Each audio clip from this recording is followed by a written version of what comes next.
That record holds now with Hamilton leading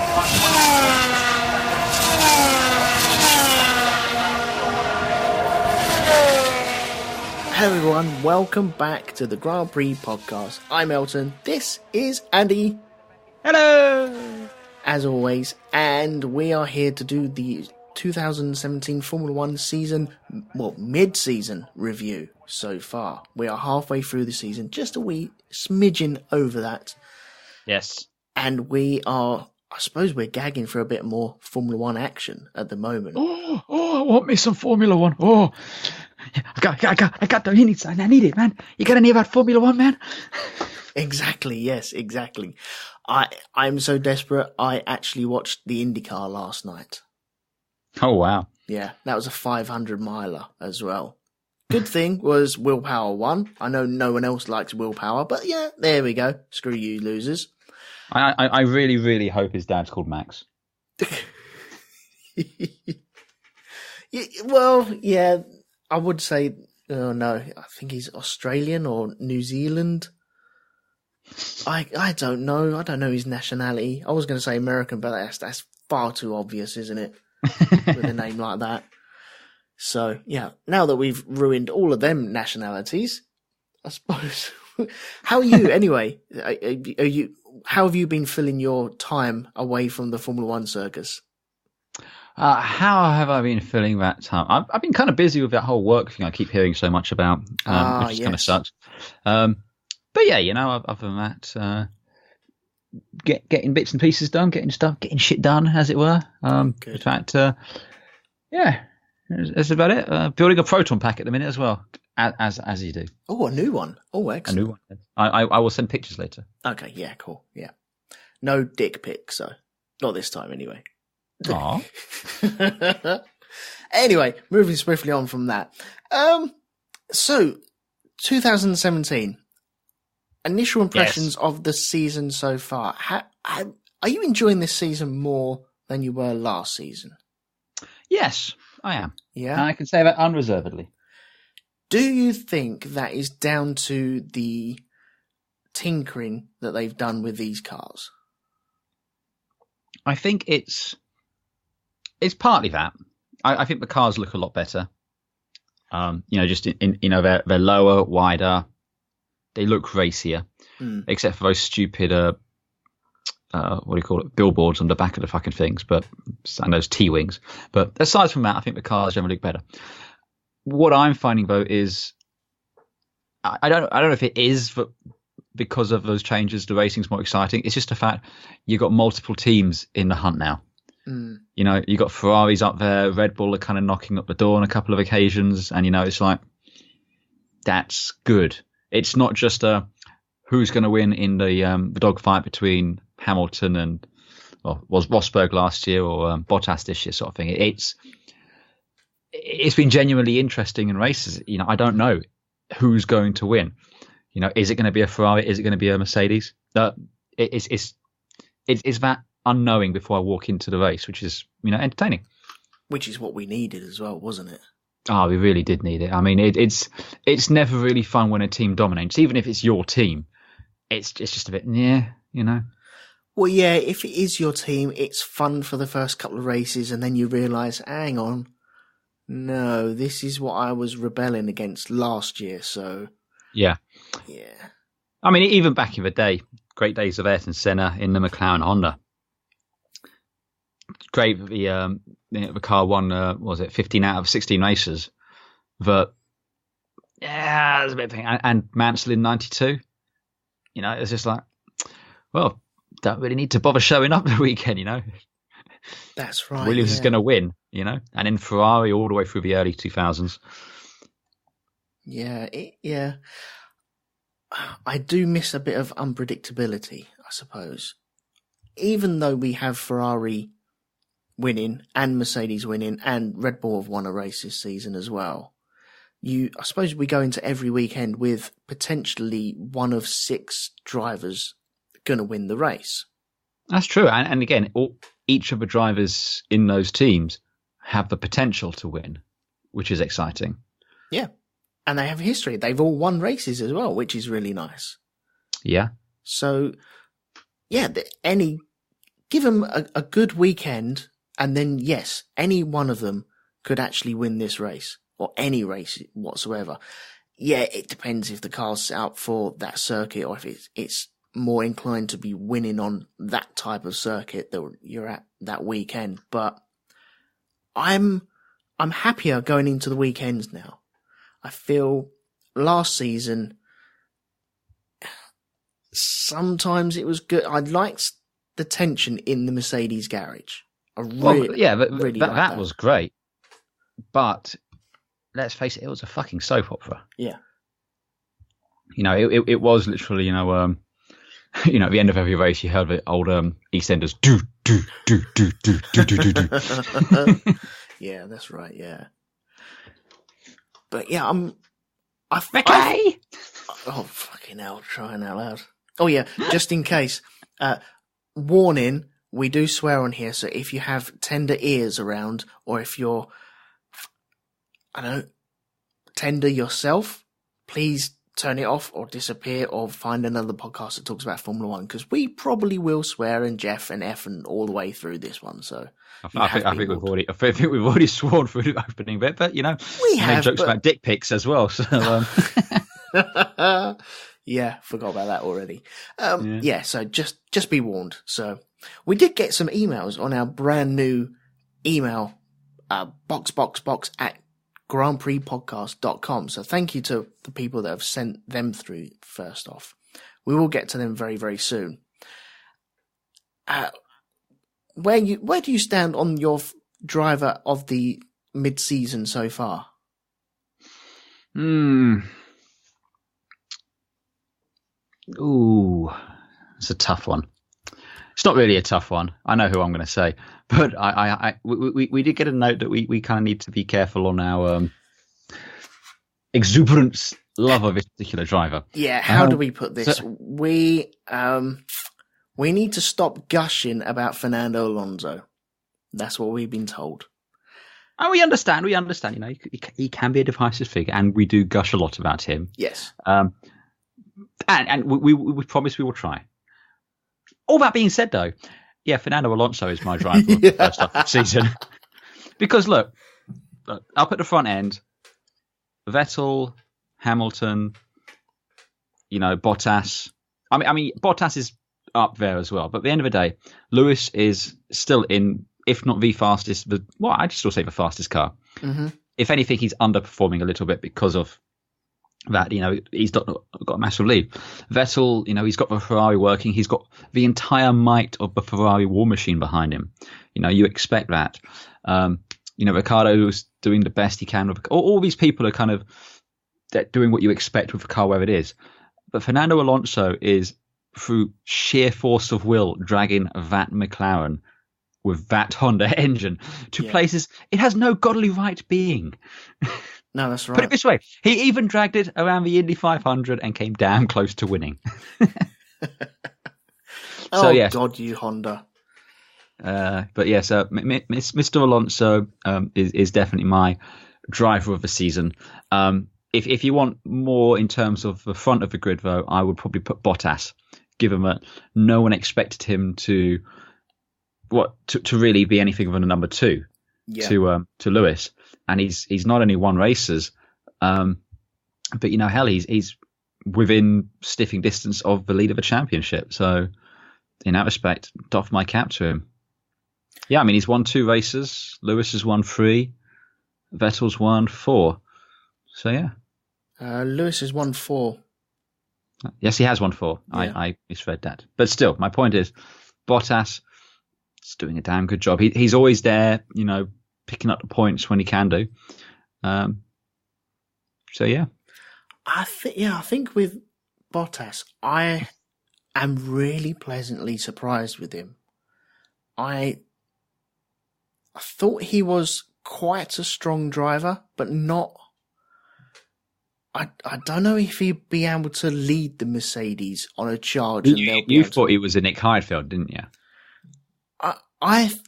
Not a Nick Heidfeld.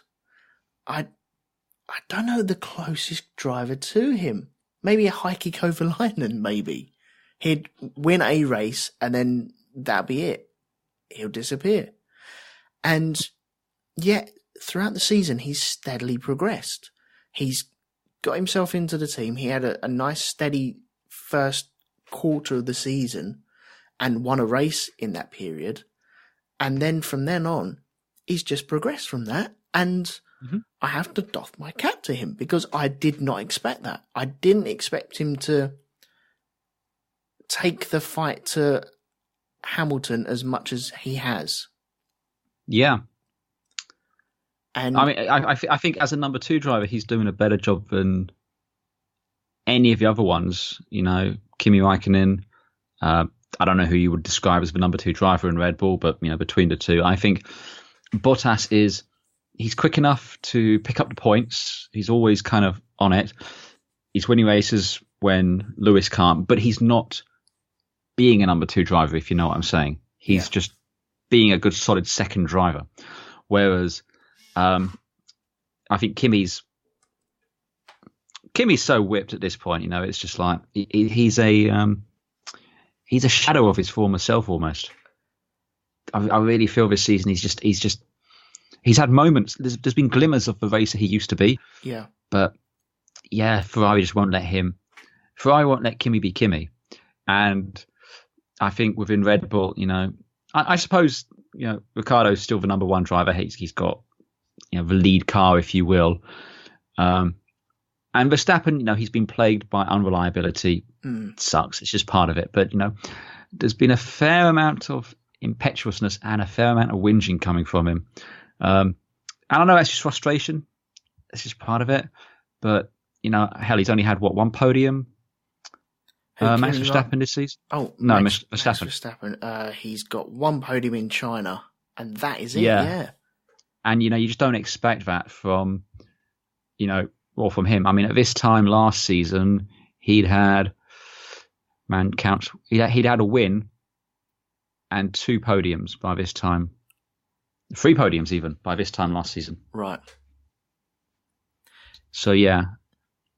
Yeah. Do you think the battle from Bottas is because Lewis Hamilton's eyes have been averted to Vettel? Because last season his eyes were solely on his teammate, weren't they? And he was just gunning that prize from his teammate. It was all inter-team fighting. And I feel with a fight coming from outside the team, maybe he's like, well, Bottas isn't quite there yet, and yet he's surprising him a little bit. I personally think that Lewis had built Nico into the big bad wolf in his own head. And even if Mercedes this year were the dominant team, having someone else there, I think Lewis probably be in the same sort of position. A lot of the time last time, he was so focused just on Rosberg. I mean, we've got to remember with Lewis, though, if he didn't have that retirement in Malaysia, he would have won. Mm-hmm. It's. I never like to say someone didn't win the championship, someone else lost it. But Lewis's performance last year, he was the stronger competitor, if you will. And I just think with Bottas in there, yes, Lewis has got input from around there, but it's just a case of just having someone different there, I think, has just kind of changed the dynamic within this team and for Lewis. Yeah. How do you think Rosberg would have done this season? Do you think he would have been where Bottas is, or do you reckon he would have been closer? Because where would Nico be a bit? I think he might be closer than Bottas. I didn't like the guy, but I still think he might be a bit closer. I think he would have pushed Hamilton a little bit more, I suppose, maybe to the point of imploding. I personally think that Nico...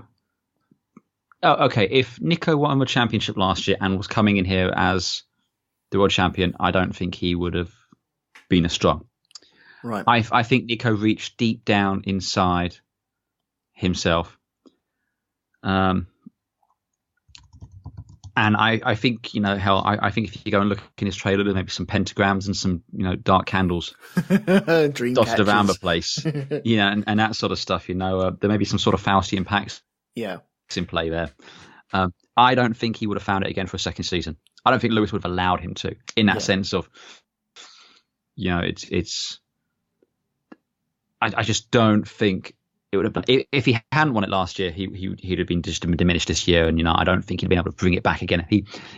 He dug really deep last year, and that's why he quit at the end of the year. Yeah. In my opinion, he knew he couldn't go back. He couldn't do that again.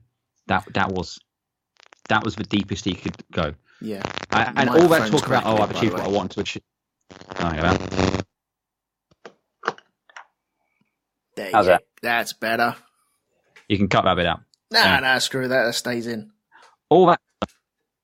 Oh, I'm in this life. Anyway, all that stuff about him. He'd achieved his goal and all that. I don't buy it. He quit because he knew he couldn't do that again. Mm-hmm. It took too much out of him, basically. Didn't the same happen to Mika Hakkinen as well? I think he struggled in his third season to try and keep up with the pace of Formula One. And I think after losing it to Michael Schumacher, then I think all the drive was just gone from him. Yeah, I think, and that's why he took the sabbatical and then just decided not to bother coming back. He just, he knew he couldn't push himself to what he needed to anymore. And I suppose once you come off of that sabbatical, once you kind of recharge your batteries and then realise, well, you need to get up to such a high position to compete again, then that could possibly diminish your thought of, do I really need to do that? I've already done it twice. Well, yeah, and there's definitely an impact on your family life, and again, Nico just had a young kid and everything like that, and it was just probably a case of, it's just couldn't do it again, so that's why I moved on. So yeah, if Nico Rosberg was here now, I don't think he'd be doing any better than Bottas. If anything, possibly not as well. Just my opinion. And that's no aspirations on Nico's character or his abilities whatsoever. It's just, we've seen this in the past with drivers and teams. If you have to push yourself right to the very end like that, you come into the next season slightly diminished just because it took so much out of you. Mm-hmm. And, I remember with McLaren back in 2009. I mean, they went from winning the championship in 2008 to slipping halfway down the grid just because it took so much out of them. Okay, enough of Rosberg then, because he's done dusted. He did turn up at the Monaco Grand Prix. He did. He popped up, said hello. Hello. Yeah. And he's been all over the world as well. I think he was in London recently for some championships, some athletics, I think it was. But he's doing the family thing of traipsing around and just enjoying life. So, good luck to him, I feel. Yes. Good luck to him.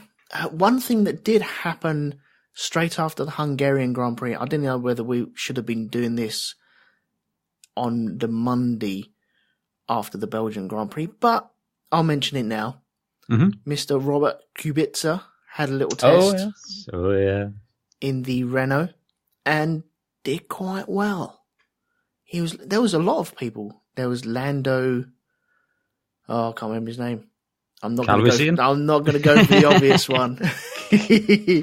I'll go for that low-hanging fruit. Okay, fair play. There's a couple of guys from McLaren. I haven't got them all to my fingertips. The Ferrari dude for Leclerc. No, not Leclerc. God, I sound like such an imbecile. But, screw it. But Robert Kubica was the one that everyone's eye was on because he was mighty. He really was mighty. And it has thrown up a distinct possibility that he may return. It might not be with Renault. It might be with someone else. But he may return. It's going to be with Renault. Okay. Do you think he will come back? Yes.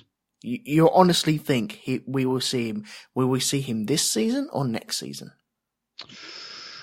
I think next season, and I only think it'll be next season to give him more time to get his fitness up. Yeah. I don't know how we're going to do this mid-season thing. We're kind of just spitballing it. Yeah. So we might start talking about races or talking about drivers and teams and stuff like that. But look, fuck it. Let's talk about Renault for a minute. Okay. Renault have an absolutely amazing driver in the form of Nico Hülkenberg, who, much like Alonso, praise be his name, has dragged a car to places it has no rights being. Mm-hmm. You know, I think for he's gotten up into Q3 on God knows how many occasions. He scored all their points. He's scored all of their points. You know, he has done nothing but solid drives everywhere. I mean, and again, that team know that this year was always going to be kind of a transitional one where they got a plan to get back up to the front. The engine's getting better all the time. They're working on the package, putting the team together, and it's a slow process. In the other car, we have Jolyon Palmer. Mm-hmm. Well past the mid-season break, so he's fair game at this point. And look, neither of us were particularly fans of him last season. Nope. He was the third choice for that seat this time around. They offered it first to Kevin Magnussen, and he said no. Then they offered it to Pascal Wehrlein, and he said no. Mm-hmm. And then finally they came to Jolyon Palmer, and he said, "Oh God, yes, please, please, oh dear God, yes." Last season he scored a total of 1 point. Yep. The only person who scored less than him, in terms of actual points, was Pascal Wehrlein, who also scored 1 with the Sauber. And again, no, he wasn't with the Sauber last year, was he? He was with Marussia, wasn't it? It was with Manor. Manor, yeah, sorry. Yeah. So again, that's it. And again, at this point, he's not doing as well as he's not improved on what he's done last year. I mean, at the very least, you have to be able to show that you've improved from the previous year. I mean, he's had 3 retirements and it did not start so far this season. Yeah. 2 13s, a 15th, 3 11ths, and a 12. Yeah. This time last year, he had an 11th. It did not start. 2 retirements. He'd had the same number of retirements at this time, but he'd had higher finishes generally. 2 12s, 2 13ths, and everything. It's just, look. The only reason Palmer's still in that seat is they're just waiting for Kubica to fill it, in my opinion. Mm. It works on so many levels. I think Kubica is a better driver. I think he's a more mature, in terms of giving feedback on the development of the car. And it's a great PR story for them. Straight up. It's just, you're going to get column inches and sponsors potentially talking about it. Course, what is Palmer bringing to it? He's not bringing any sponsorship, really. No one in the UK is going to sponsor him when you could be sponsoring bloody Lewis Hamilton or something like that. No, that's the thing, though, isn't it? You've got a choice of 2 drivers from a English-British perspective. And it's either Lewis Hamilton, 3 times, possibly 4 times world champion, who's a pin-up boy for absolutely everything motor racing at the moment. Oh, yeah. Or Palmer. And I don't see anyone going to Palmer. He's not even the joke sponsor. I don't think people that, let's just...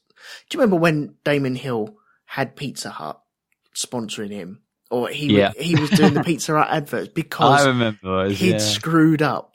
But it was fun, wasn't it? Because it kind of suited him. And he was fair game and he was fun with it as well. Can you imagine Palmer doing that? I just don't think it'd work. He hasn't got that personality to go with it as well. No. And I think we may have been talking about him differently. If he'd turned them 11th positions into 10th and had at least 3 points on the board, if he'd scored some points, then you could say, okay, fine, he's progressing. He's working it way through the season at the moment. He's had a bit of a tough start, but he's getting there. Well, it doesn't help that, okay, it's always difficult when you have a truly exceptional teammate. Mm. But you are always measured against your teammate first and foremost. He doesn't necessarily have to be beating Hülkenberg, but he really should be on his heels. Because Hulkenberg's shown this car is capable of doing this. It's this car can do it. And again, I'm looking at the comparisons here between their positions and all that. Hulkenberg had an 11th. He retired, fair enough. A 12th and a 13th. See, that's what he needs to be doing. Hulkenberg's 12th, he's 13th, fine. But then we have Hulkenberg with a 9th, him with a 13th. Hulkenberg with a 6th, him with a 15th. Hulkenberg with an 8th, him with an 11th. The only times that he's finished ahead of Hulkenberg is he got the Austrian Grand Prix. Yep. He finished 11th, Hulkenberg 13th. And in Hungary, he finished 13th. Hulkenberg was classified 17th, but he did not finish for Grand Prix because he had a mechanical failure. Yeah. And qualifying as well. I mean, I don't have all the stats to hand, but I mean, has he been out of Q1, Palmer, this season? I think he's been out of Q1, but I don't think he's out-qualified the Hulk at all. No. And that just highlights the performance gap. I feel with Hulkenberg, you really do have a true bit of talent there. Yeah, it might be rotten at Renault at the moment. He might have missed his chance with Ferrari or a bigger team, but he's still proven he's got it with the Renault and hauling it around, getting the points, and that's what matters. So, do you know what I'd like to see? I'd like to see a return to the olden days where the driver wouldn't cut it, so they brought someone else in. And let's say Mexico Grand Prix. Give Jolyon up until the United States Grand Prix. Mexico, put Kubica in there. Give him the last 3 races of the season. Yep, we've signed you up for next year. You have these 3 races just to get used to the team and how it works, and then you should be rocking and rolling, ready for Australia next year.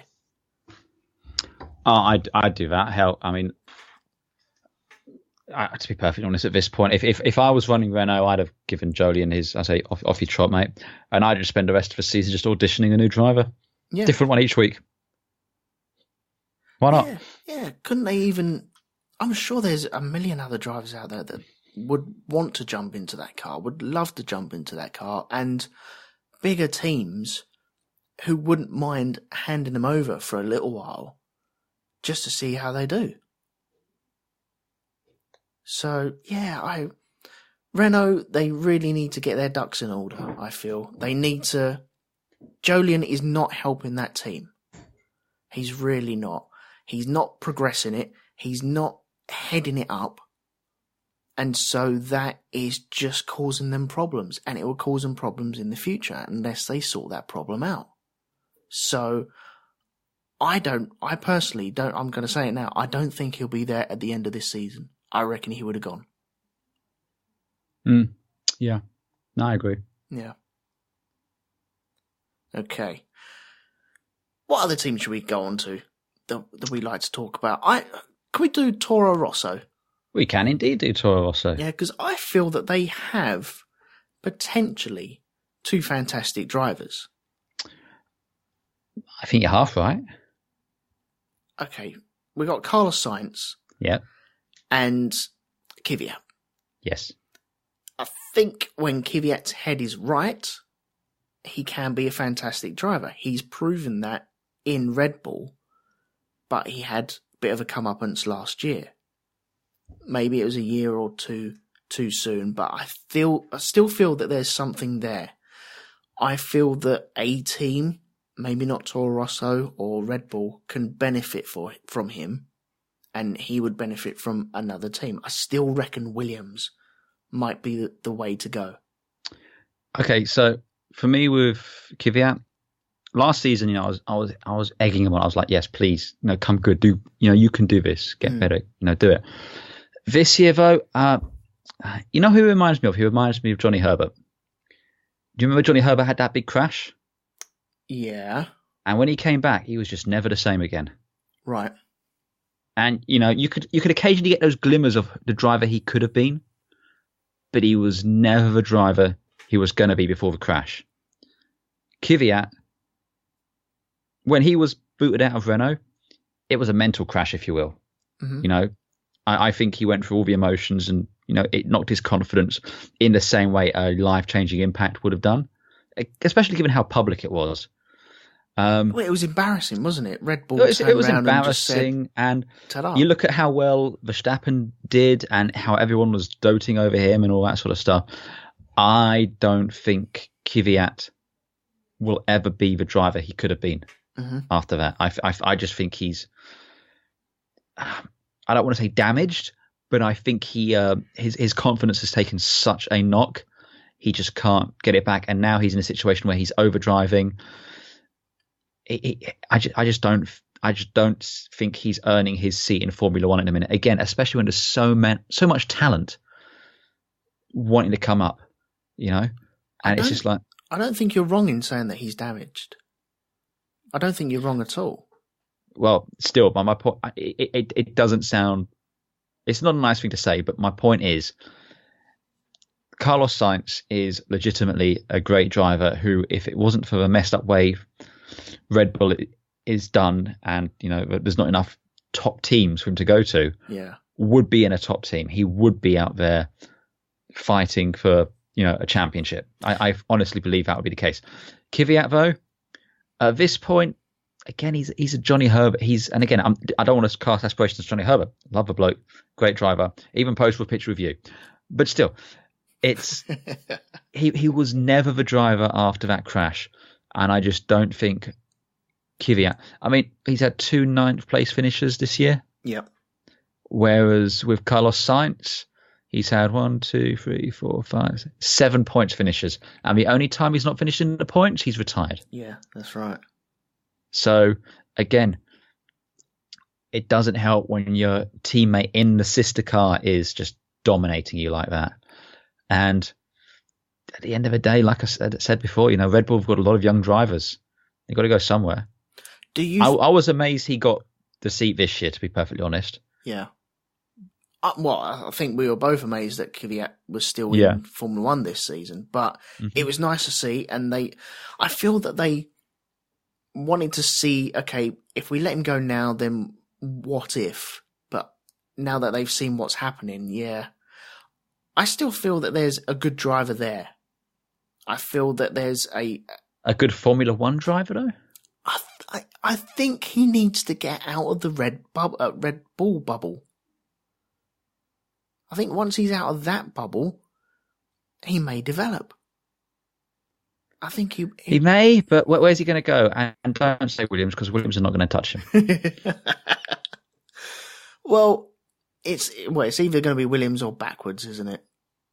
Well, Williams don't want him. No. They're going to stick with Massa for next year, and probably Stroll just because of all the money he's bringing in.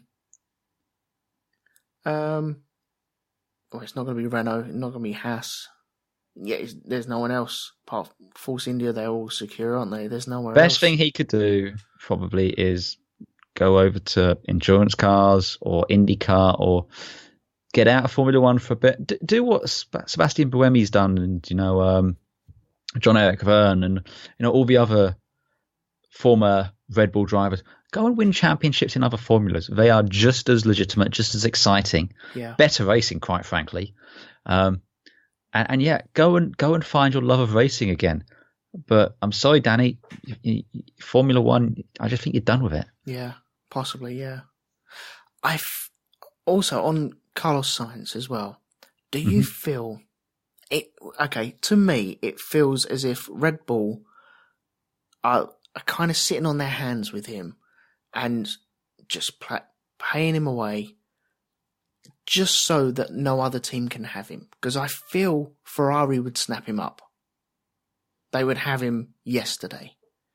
And I feel that they're contracting him, not leaving him on the bench, actually letting him drive around, but it's only in that team so no one else can have him. That's the way I feel with him. I feel he also has spent enough time in the midfield. He's really earned his crust now. He's bloody good again. Like we said about Hulkenberg, he's bloody good. He can turn in a result. He can go toe to toe with his teammate and come out on top as well. No, yeah, I agree with that. I mean, I'll tell you this about Sainz. If you take away Verstappen's podium, Sainz is probably doing better. I mean, Verstappen has more points. Yeah. He's got fifths, thirds, 5 retirements in there and everything like this. But, again, I think arguably Sainz has been doing a better job.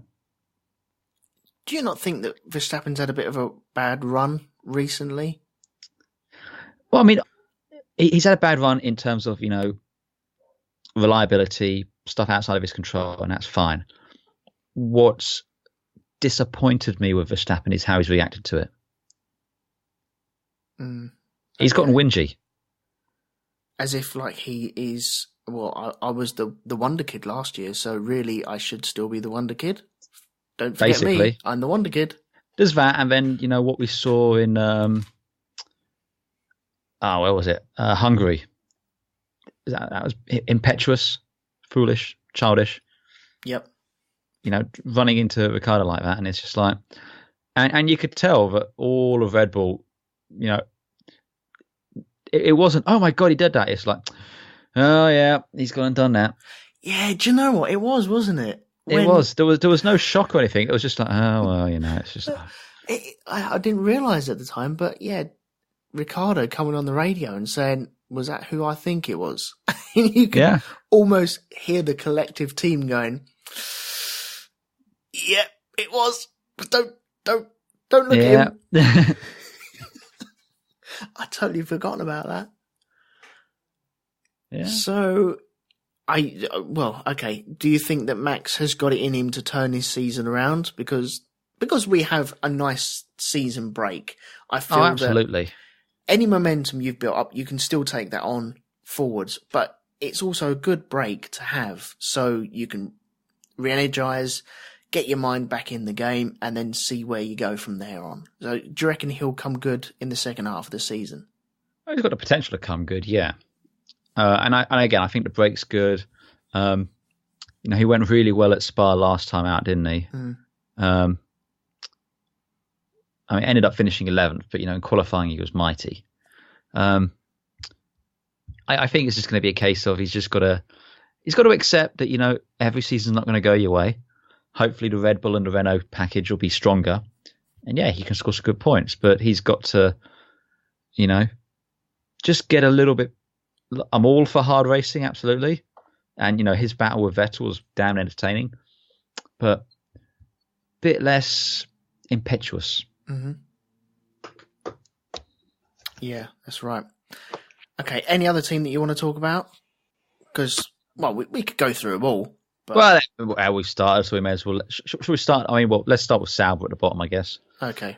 Well, obviously, there was a lot of politicking going with Sauber, with what's her name getting the boot? What was her name? Monisha, that was it. Yes. Monisha Kettleborn, I think effectively ousted by the board.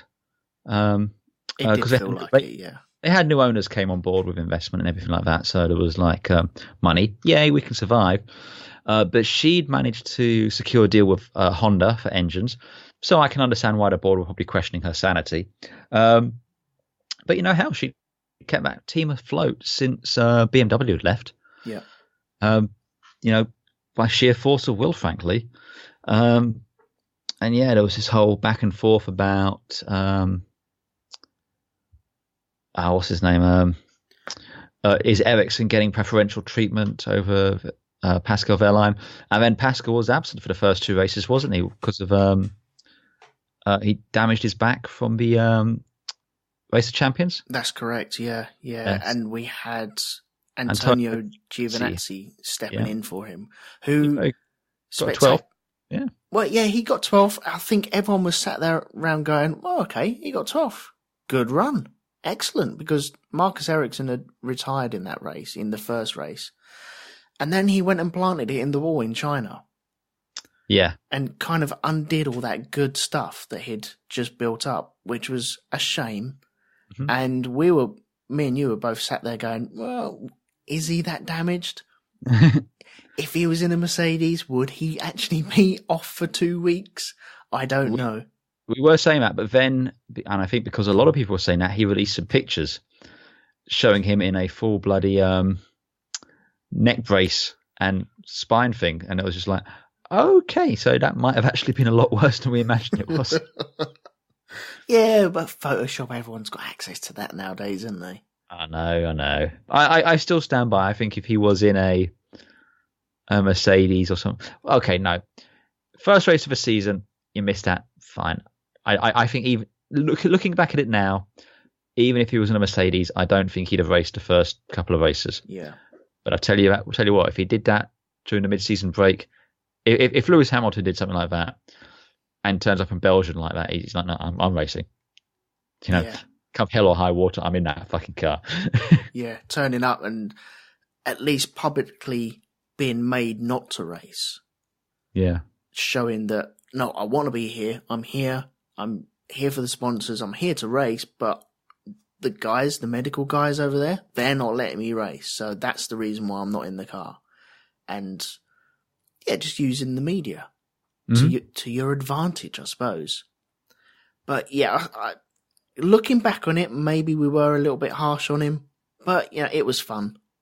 Yeah. It's always fun to be a bit harsh on certain people. What's the point in having a podcast if you can't sit here in our armchairs and pretend we know better than these highly paid professionals? God damn it, it's our sandbox. We do what we want. Damn straight. Yeah. As soon as Verline came back, though, he looks promising, didn't he? Straight out the bat. And I think he got an 11th in Bahrain. Yeah. And he scored their points as well. Yeah, I mean, the 5 points Sauber have all come from Pascal Verline. Yeah. So yeah, it's been pretty, you know, again, both rated Pascal very highly last year at Manor. We're both kind of shocked that he didn't get the what was the well, I was expecting Ocon, him. Yeah, because we were expecting with Ocon going over to where the fuck did he go? What's Ocon in now? Force India. There you go. We were I was shocked that he went to the Force India. I would have thought Pascal Verline would have been the more natural choice, or with Williams again, since Pascal is the Mercedes driver. But you know, well, it was up in the air for him actually getting the Mercedes drive, wasn't it? Yeah, there was a lot of talk about that. So yeah, and it would have been very easy for him, much like Danny Kvyat, to take it as a personal slight, to take it as a knock in his confidence, effectively. Yeah. Maybe he did, but you know what? He still scored bloody points. Do you know what? I think he's looking bloody good. I feel Ericsson is not looking... They've had a couple of clumsy coming-togethers over the years. And, well, not over the years, but they were bouncing off each other in Hungary at one point. I think in Great Britain, they were bouncing off each other as well. They're always quite close together, though. Yeah.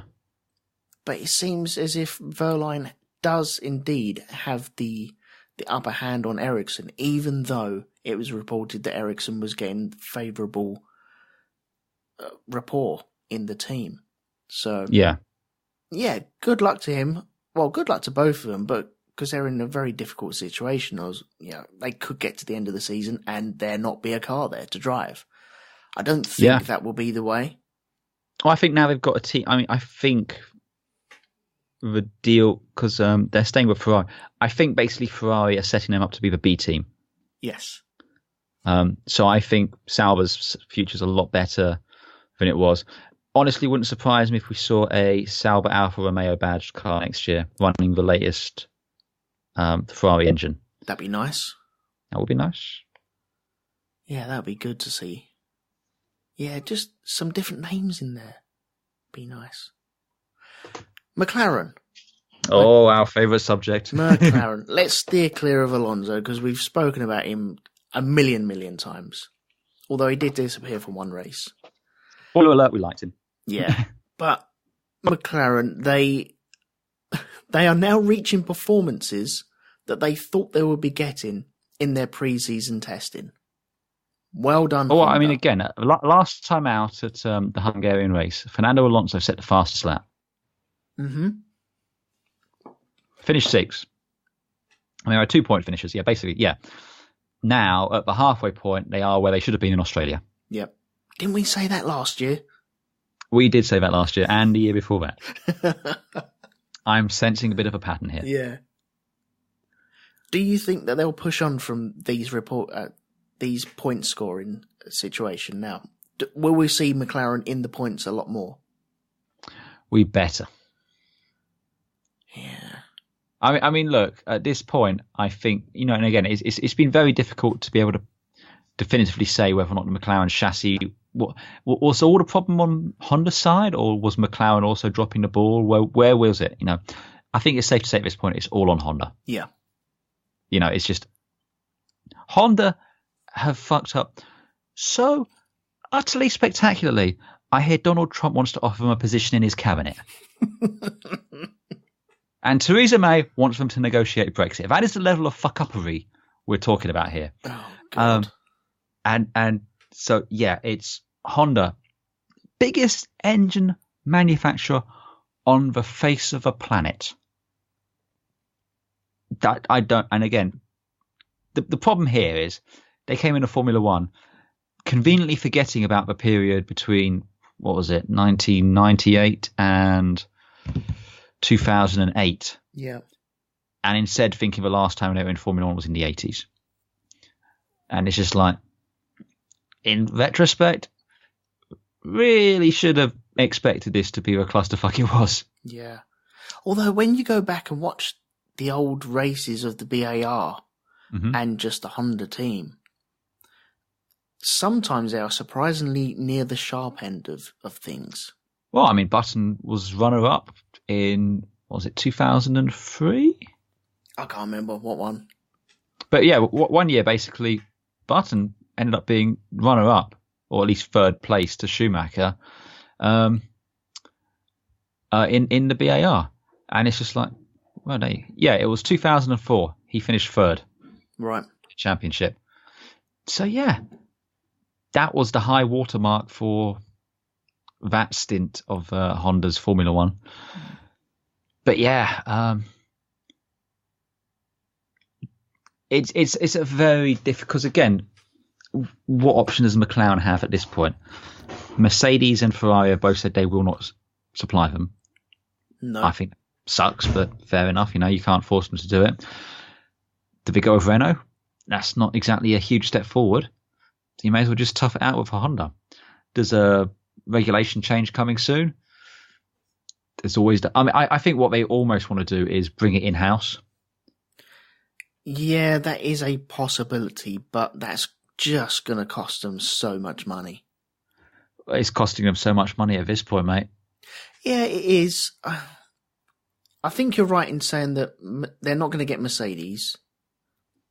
Not that they burnt that bridge, but do Mercedes want another competitor against them? Because as soon as you put a Mercedes engine in it, if they've got a proper cream chassis, then they're going to be right up the sharp end, aren't they? No, I'll tell you why Mercedes won't supply them, and it's nothing to do with McLaren at all. It's because Mercedes aren't romping away with it.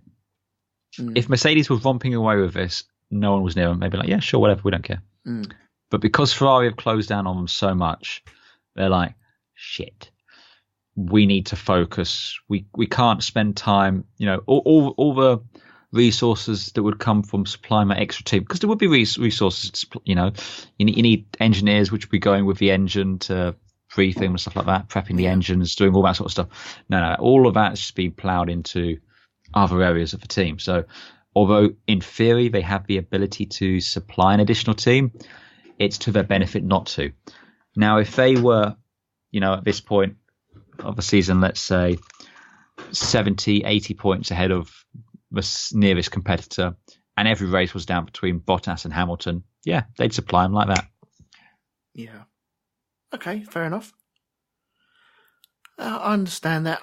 Do you think that they're going to score any more points towards the end of the season? Because during the qualifying, they do look like they're getting into Q3 quite a bit, aren't they? So we had this discussion at the end of the last cast.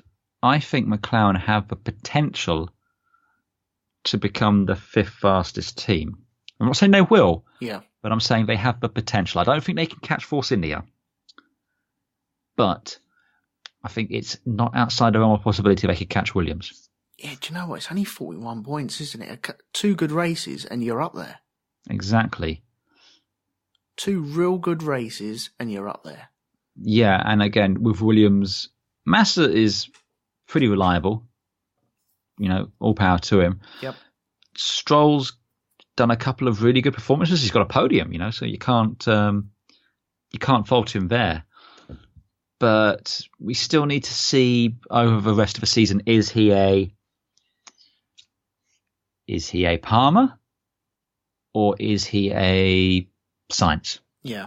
Where does he fall in the spectrum there?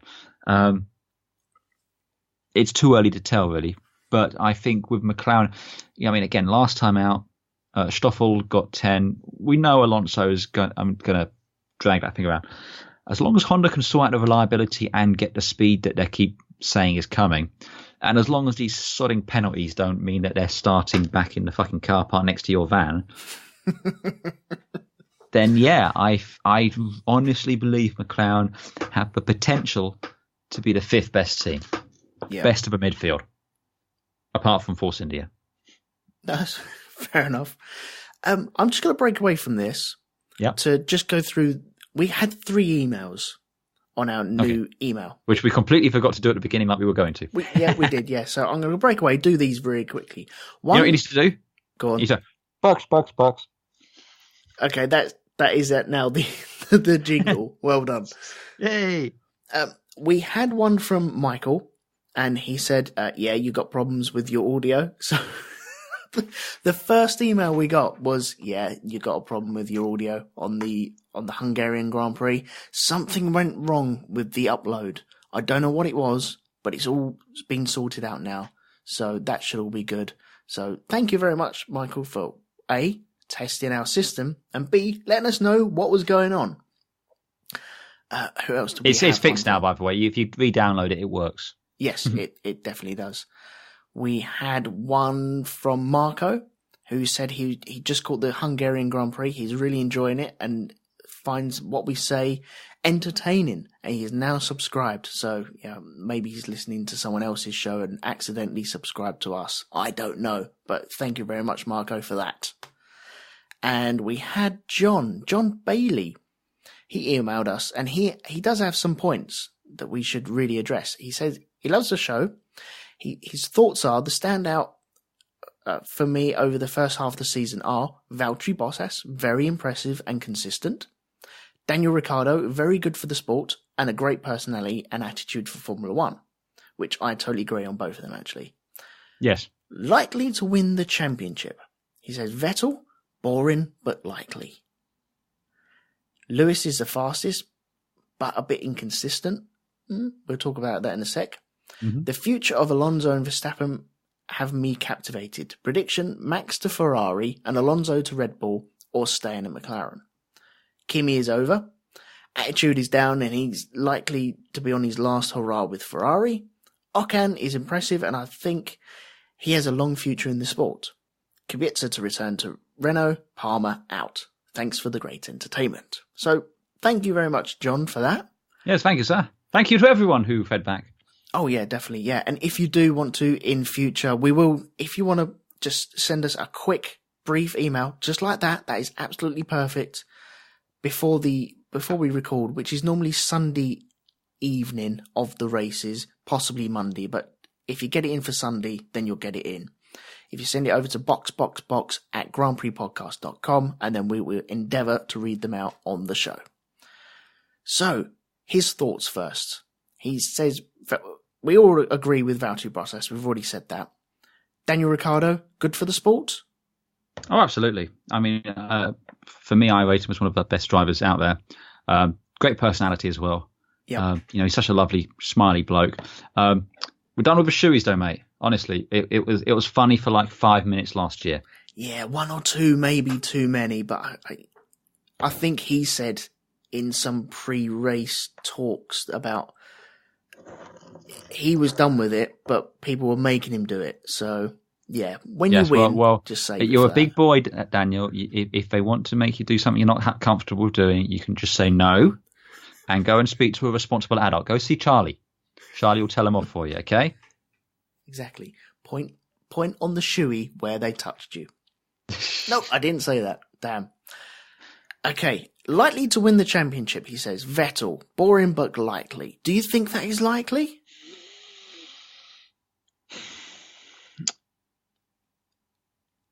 It entirely depends on if Mercedes are able to convert their, what is in theory, the better pace to consistent wins.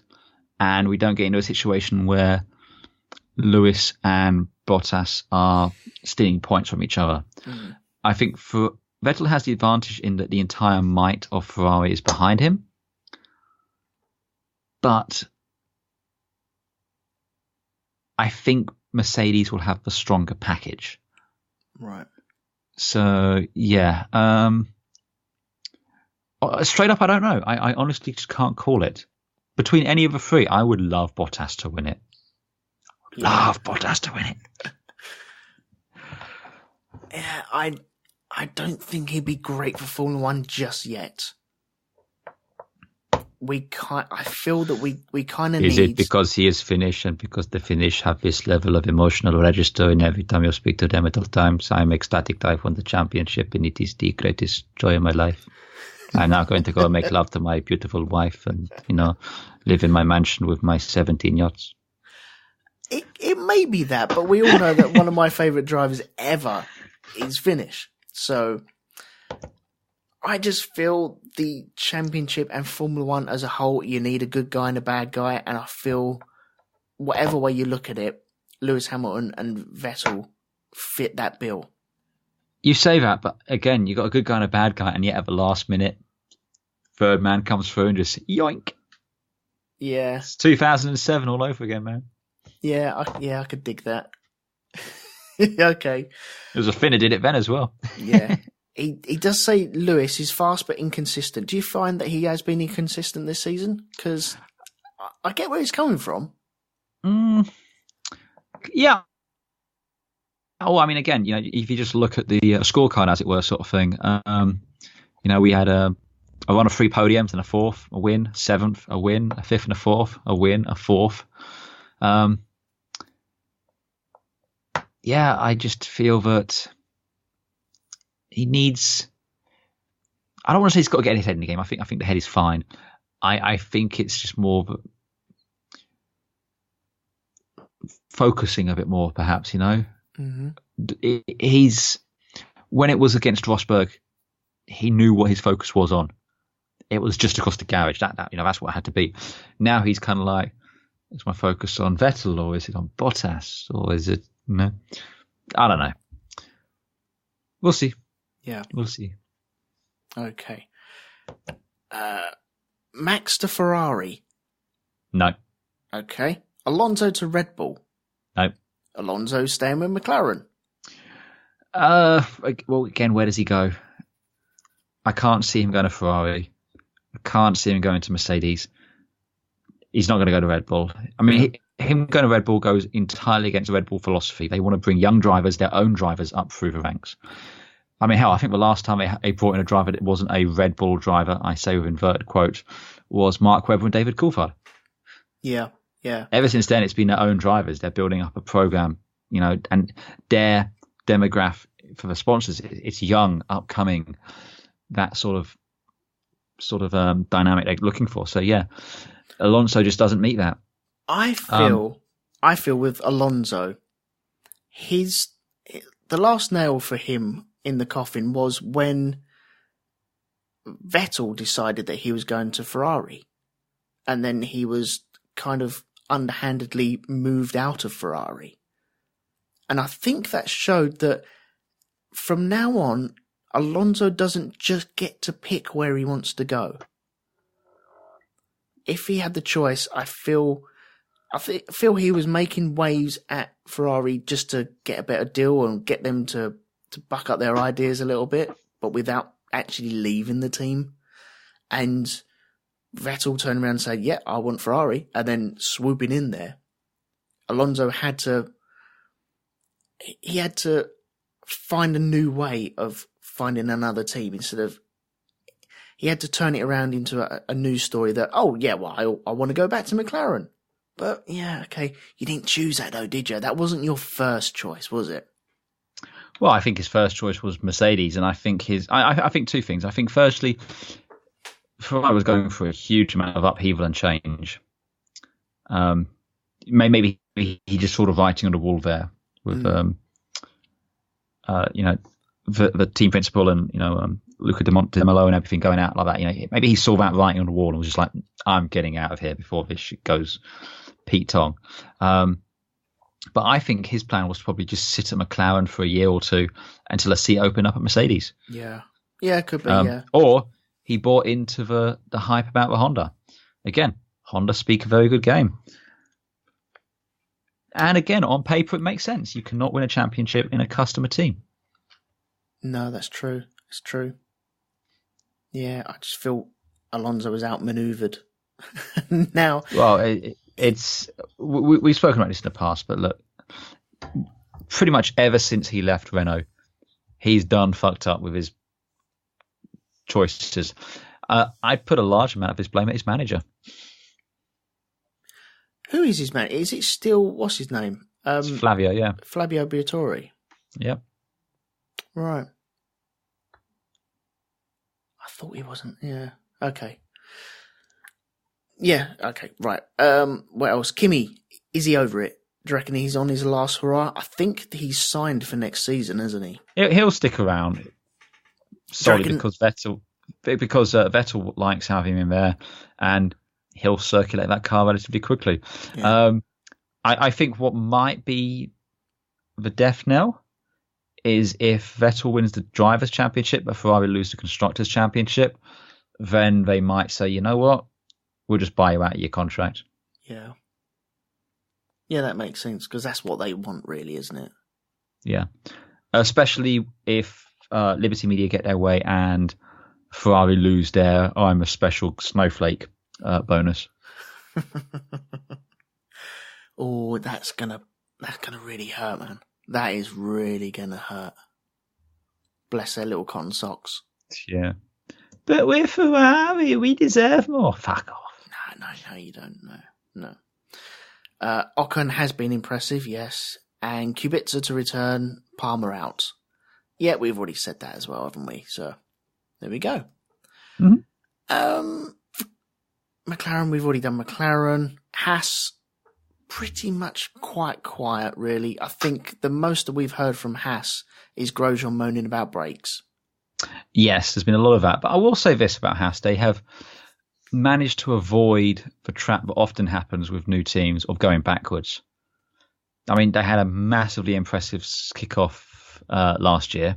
Certainly the first half of the year. The second half, they kind of went right off the boil, didn't they? Yeah. But I'll tell you what, at the mid-season point here, they've got as many points as they had last year. Yeah, which is really good. I suppose sometimes it's like the second album, isn't it? Sometimes it's not quite as good as the first. Mm-hmm. So, yeah, I mean, they're doing what they need to do, chipping away. What would be an interesting dynamic going forward is if Sauber does end up becoming the Ferrari B team. What does that mean for Haas, who were trying to set themselves up in that position? So that would be interesting. Well, I feel Haas, they have set themselves up in that position, but I don't think their ultimate goal was to be Ferrari's B team. No, I agree with that. I think it was just to get them started. But again, I think they're doing a solid job. I mean, Grosjean, when he's not bitching about his brakes, is still performing particularly well. How do you feel Magnussen's been doing? Once again, not as good as Grosjean. I feel Grosjean, as much as he's been moaning and whinging and whining, he's still been putting in the effort and getting the point scores. He's scored most of their points, hasn't he? Oh yeah. I think that was definitely the case. Was it Hungary where Magnussen and Hulkenberg had their little ding dong? It was, and the more do you know what I flip flop between what happened there. 1 minute I'm thinking, Magnussen, you dick, just rein it in a little bit. And then the next minute I'm thinking, well, do you know what? We need a couple of bit of personality like that. We need it a little bit. We need a little spice there. But then again, I flip-flop again and go, well, do we need the rudeness and the petulance from a kid that thinks he's already made it? I don't know. So at the moment, I'm cool with it. Yeah, I want to see a bit more of that. But if it just becomes schoolyard speak, then no, I'm all right. I'd rather not have that. You know, let's have something a bit more creative. Let's have something a bit more enticing, and trying to trick each other instead of just you're an idiot. Oh yeah, you're an idiot too. Yeah, okay, right. We've done that. Fine. Let's move on. But yeah, okay. I think Ricciardo shows you can have personality without being a dick. Mm-hmm. Yeah, that's true. That's true. Williams. I want to talk about Williams as well because. Well, very well. Go ahead, sir. Okay, Stroll. He looked like he struggled in the very beginning of the season. Mm-hmm. He picked himself up, got some finishes as well. Then he got some points, lucked into a podium, which could have been a second. He got beaten on the line by Bottas. Mm-hmm. I still think he kind of lucked in because of the rate of attrition on that. I mean, race. the Azerbaijan race was just absolutely batshit. It was, yeah. Which I still feel was the best race of the season so far. Well, when we finish going through the teams, we'll have a quick talk about the races. But yeah. I do agree with that. Yeah. And then I feel he's kind of stabilised. And I'm hoping that he'll pick up again. I don't see him scoring many more points towards the end of the season, though. I feel the points that he did score in the middle of the season, just before the mid-season, were just enough to get everyone off his case. It was just enough. And he may go through the rest of the season with that on his back. It might get him through the season and into a seat next season. And I reckon there's 30 other million reasons why he might have another drive next season. But if he thinks he's the wonder kid he is, okay, come on, step up. Let's prove it. You're in a car. It's not going to perform rings around anyone else. It's not going to smash records or anything like that. But you've got a real damn good teammate there. Prove yourself against him. Yeah. And that's what I want to see. I want to see him step up a little bit and maybe blow Massa back into retirement. Well, absolutely. I mean, again, we all love Massa, but I mean, by rights, he shouldn't be here. And by rights, if Stroll had, as you say, blown him away this season, I can guarantee you he wouldn't be here next season. But as it stands, he's probably going to be re-signed because they need someone that can bring home the points. They need a solid finisher. And at the minute, it's not Stroll. The rest of the season will pound that out. He'll be there next year, though, Stroll, whatever happens. And again, Massa, again, he's got a string of good points finishers, a couple of retirements. Withdrew from the Hungarian Grand Prix, so we had a cameo appearance from Paul de Resta. And one of your favourite moments of the season with Kimi Räikkönen commenting on his commentating skills. I loved it, but I have the utmost respect for de Resta for stepping up there and putting in the performance as well. And it was a damn good performance, to be perfectly honest. Hell, I rated it higher than anything bloody Jolyon Palmer's done this season. Exactly, yeah. So, yeah, it's... I feel Williams are underperforming, and I feel that's down to Stroll. But got to give him his dues. He needed a bit of time to get settled in. I mean, we didn't really do much talking about Stoffel with the McLaren. No. But in the same vein, I mean, Stoffel and Lance Stroll, and I suppose to an extent Palmer, if you want to say that this is still kind of an extended rookie, had to show they could step up and match their teammates. Yeah. Thus far, not happening. Of all of them, though, Stroll's the only one who shows that might be about to change. Yeah. So we will see. We will watch his progress with great interest. Surely the Williams hierarchy would want him to. Okay, they're happy with Massa, but they would want him to blow him out the water and then not have to rely on the old guard in that team. Again, with all respect to Massa will not be in a position to win another championship. No. Again, he's already, he was retired. He was stand away. Williams want to be. I mean, Williams want to be fourth. As it stands, they're 60 points behind Force India, and I don't see them closing up. And I still stand by. I still think Honda, McLaren could surpass them, but equally so Renault could. And Toro Rosso, if Sainz has a good race as well, they're above them. Yeah, exactly. It's really tight between 5th and 9th in the midfield, as it were. So we'll see. We'll see going forward. I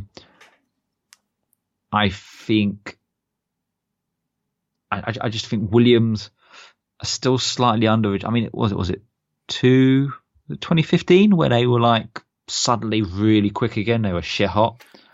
I think it was 2015 or 2014 when they were looking really bloody good. And they just slipped back a little bit more. I'd like to see them get back up there. I really would. Yeah. Yeah, fingers crossed. I would again, look, let's face it, Sir Frank is not long of this world. I want them to win again before he passes. I want him to see them on a top step again. Yeah. Oh, that'd be glorious. Absolutely. Really would. Yeah. Okay. They've not won a championship since 1997. Oh, there's a Villeneuve. Jacques Villeneuve. Yeah. Okay, right. Force India. Force India are the very definition of efficiency, in my opinion. Mm-hmm. They have two drivers who are getting the maximum out of a car every race. Yeah, I cannot disagree with that. And they're always next to each other as well, aren't they? I mean, they trip over each other every race almost. It feels like it. But I mean, only one retirement this season, and that's with Perez in Azerbaijan. Mm-hmm. Only one non-points finish, which was Monaco. And in both instances, we've got 7th and 10th, 9th and 10th, 7th and 10th, 6th and 7th, 5th and 4th, 13th and 12th, 5th and 6th, a 6th, a 7th and 8th, a 9th and an 8th, an 8th and a 9th. That is what that car will do. Yep. And they are getting it. Perez is 11 points ahead of Ocon. But you'd expect that. Perez is very highly rated. He's been with the team a couple of seasons now. Ocon is new to it. But again, Ocon is... This is what you need to be doing with your teammate. You need to come into your team, push the car as hard as he's doing. You don't have to beat him, but you do need to be close to him. Exactly. Yeah, this is what Jolyon is not doing. This is what Stroll is not doing. This is to some extent... Stoffel's not doing even. He's not doing as well. It's what Kvyat's not doing as well. And now we're getting to the sharp end of the ladder. And yeah, it looks good on paper when we're just looking at it now. As we look at this graph, it goes green for points. And Force India have got all greens across the board, apart from Monaco. Mm-hmm. And I like the way that it swaps over every now and again. You do have a driver that ups one another every now and again, but that's what the team want. It pushes them along. That is why they're fourth at the moment, because they do bump into each other. They are going to want the same bit of tarmac as the other person, but at least they're there to do that. It's no good having your teammate 5 cars behind you just lolloping around because he can't be bothered today. Yeah, and it's the thing, you know that is what that car will do. I mean, I dare say someone like Alonso or Hülkenberg might be able to get a bit more out of it. Mm. But I mean, and again, Perez never really been rated that highly. He's always been a good, solid driver, but he's never been thought of as one of the greats. Ocon too new to really say. Yeah. But they are doing exactly what they need to do. I mean, obviously, I'm pretty sure Force India would like them not to trip over each other quite as much as they seem to have. But even so, they're still bringing home points. So, what can you say to them? I mean, again, like I said, they're 60 points ahead of Williams. And again, I don't think anyone expects them to be beating Red Bull, Ferrari or Mercedes. So... No, and I can only see the gap between them and Williams getting ever wider. Yeah. I guarantee you it's more than 60 points by the end of this season. Guarantee it. Yeah. Not saying that they, as you said, I don't think they'll knock on the door of Red Bull, Ferrari or Mercedes. Not a chance, but they're clear of everyone else. Yeah. Yeah, they are the quintessential. To be perfectly honest, team. it's not outside the realm of possibility that if they just didn't show up for the other half of the season, they could still end up being fourth. Oh yeah, they could. Yeah, yeah. Don't jinx anything, though, please, mate. No, obviously I'm not jinxing. I don't want that to happen. But I'm just saying, if everyone behind them is squabbling over points between them, yeah. Okay, fair enough. Red Bull. I know we've spoken briefly about them and their drivers and the mishaps that Max Verstappen is having at the moment, but they do seem to be the team of two halves, don't they? Yeah, I mean, I think, again, they really dropped the ball in pre-season. This was supposed to be a new aero formula, and okay, the engine's not there. I think, basically, Adrian Newey wasn't interested. Too many plates he was juggling, or whatever metaphor you want to use there. But well, he was doing the boats and the new Aston Martin, isn't he? Exactly. Yeah, he had other things. So he had his team doing it, and once it realised it wasn't that thing, he had to come back more full time to it. You see, I think the problem is if Adrian Newey's not going to be committed to it, then Red Bull probably need to start looking elsewhere and find someone who can do it full time. But wouldn't you rather have a part-time Adrian Newey in your team? Well, given that a part-time Adrian Newey's got me third in the championship and not first or second, no. Okay. I would still rather have a part-time Adrian Newey. Over James Allison, who was available. Yeah, he was, yeah.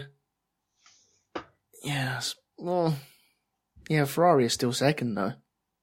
They're still second, but they've got a driver winning the championship, and let's face it, you put someone other than Kimi next to him. Yeah. Okay. So what can Red Bull do to catch Ferrari at the moment? Are they able to catch Ferrari? Oh, they're definitely. It's theoretically possible. Will they catch them? No. Again, it's just over half points deficit, basically. So, you'd kind of need Ferrari just not score any more points. I think, though, what they can do is if they continue to improve, if Renault continues to improve, they can start, getting in the mix between the Mercedes and the Ferrari, spoiling their fun, as it were. Yeah. And set themselves up better for next year. But they need to stop whatever they're doing and dropping off the ball sort of thing. They need to be. I suppose there was a regulation change, so you can kind of allow it to a certain extent. How they came second last year, so this isn't good enough for them. They need to step it up. They were supposed to be the team that when either Ferrari or Mercedes trip up or cock up or there's a problem there, they were the ones supposed to be collecting the spoils.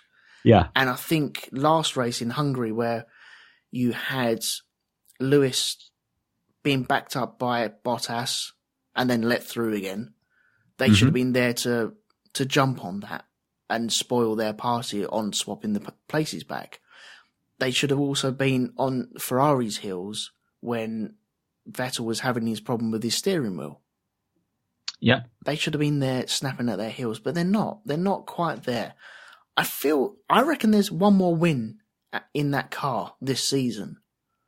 I don't know Just where the it's one? going to... Yeah, One, yeah, definitely just one. Hmm. I don't know who would it be. It'd probably be Ricciardo again.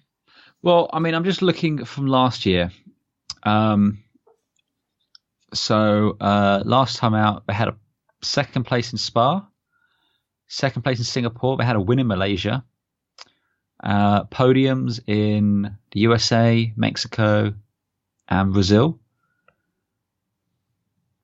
So there's potential there. I think, the cars, those circuits one would think would suit the Red Bull's characteristics. So I think it comes down to they've got to not trip over each other. Verstappen's got to get his head up, kind of thing, keep his chin up, not be down. And yeah, I think there's, if not wins, they need to be scoring podiums. Yeah. Yeah, they're not scoring enough of podiums, are they? No. I know Ricciardo had a nice lean spell between Spain and Austria, where he had 3/3, a win, and then another third. Yeah. But where's the other teammate? He should be. I know he had problems in Spain where he got taken out earlier on. I can't remember what else happened in Canada and Azerbaijan and Austria. All retirements. I mean, I will say Ricciardo's arguably had a better first half of the season to the first half of last season. Mm. So, yeah. Yeah, that's true. Yeah, he had a bit of a whimper at the start of last season, wasn't it? Yeah, he had 3 fourths in 11th and another 4th. Then he got a podium in Monaco and then 2 7ths, a 5th and a 4th. And then he had a good run of 3 podiums, a 5th, a 2nd and a win. So, yeah, I think Ricciardo could definitely, in the second half of the season, turn it around. Likewise, Verstappen, just, again, keeps his head up. He could turn it around. I don't think they'll overtake Ferrari, but it's not outside of a possibility. No, that's true. So Ferrari, they've won how many? They've won 4 races this season. Mm-hmm. That is. Did you expect them to win 4 races at this point of the season? I did not. Well, again, last time out, they were the 3rd best team. Yeah. And even in pre-season, we saw they were quick, but we've seen that in the past. I didn't think they have a race pace, and I thought, as we've seen in previous years, they just implode. They get strategies wrong and stuff like that, or they'd be arguing between Vettel and the pit wall while he recites War and Peace.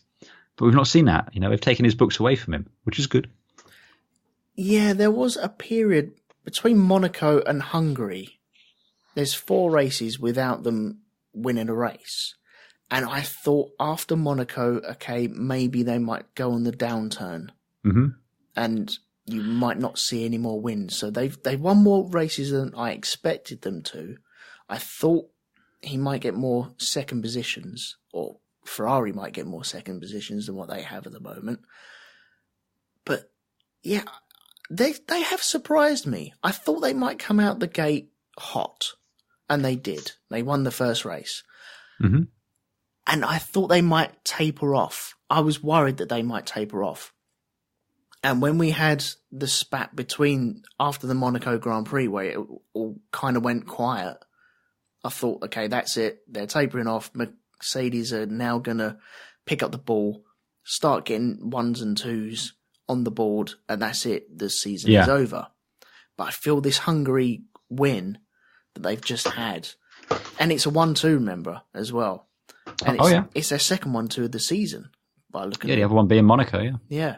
And it bodes well for the end of the season because I feel Ferrari still have wins available to them.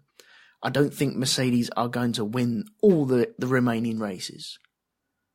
So I reckon, could Ferrari do it? I don't think they'll do the championship at the Constructors' Championship, but I think they might do the Drivers' Championship. People might turn around and say that's boring, but well, it's a change, isn't it? We've already had 3 Mercedes Championship winners. Yeah, it's true. I mean, I think with Ferrari, I think the problem, if you want to call it a problem, is with Raikkonen, you either let Raikkonen be Raikkonen, let him race, let him win. Mm-hmm. And when that can't happen, he's just going to lose heart. He's going to be dejected. I know he's just collecting a paycheck, but I mean, it's pitiable. Yeah. He's a world champion, damn it. But he wanted to win Monaco, and he wanted to win Hungary. They wouldn't let him, though. No. And I think that's possibly going to play out in the rest of the season. I mean, I think the real final straw be is if he's leading a race with a comfortable margin and he's told to move over. Oh, screw that. If we get a Sebastian is faster than you message, I think toys will properly fly out of the pram at that point. I think the whole of Formula One would implode if that was said. Kimi's the kind of driver who, what I imagine would happen is he will pull straight into the pits, get out of his car, find an ice cream, and he'll fuck off. Yeah, yeah. It's the James Hunt, isn't it? and I tell you what, I'd fucking applaud him. Yeah, I would do. Yeah. And if you didn't see him again, you wouldn't blame him. No. Yeah, that's a good fairy tale ending, really, isn't it? He was screwed over. Walking off into the sunset, eating a Magnum. Yeah. I hope Ferrari don't do that, because we've heard his response on the podium. When he's ever on the podium, the crowd go bonkers because they love him. Yeah. Formula One loves Kimi Raikkonen. Some people might scratch their head and say, why? But I get it. And I love the dude. I think he's brilliant. On his day, back in the day, he was almost untouchable. He was exciting to watch. You didn't know what you were going to get. I feel now he's kind of restrained by Ferrari. You know what you're going to get, because it's going to be Vettel first, and then what can Kimi do once Vettel gets up to the highest position? If he's leading and Ferrari want them to swap, like you say, I wouldn't blame him for pulling into the car park, saying, no, screw you guys, I'm going home. And that's it, dropping the mic and fucking off, really. I think that would be a brilliant way for him to end it.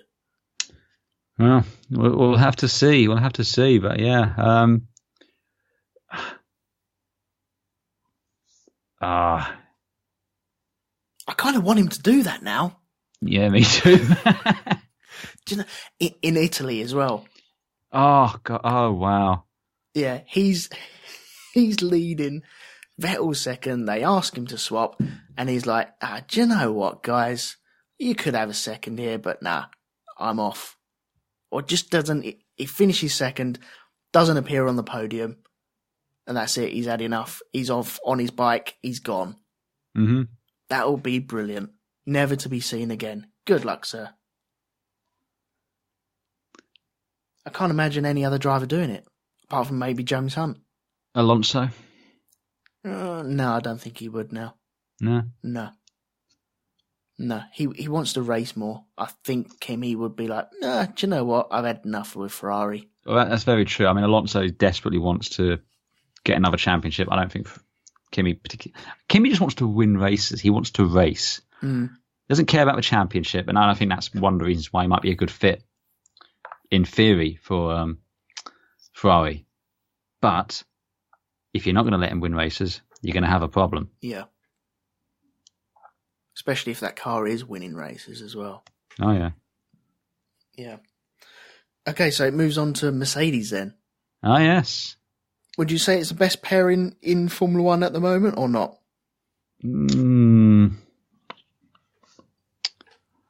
Because they are putting some... They're the only team that have won back-to-back races.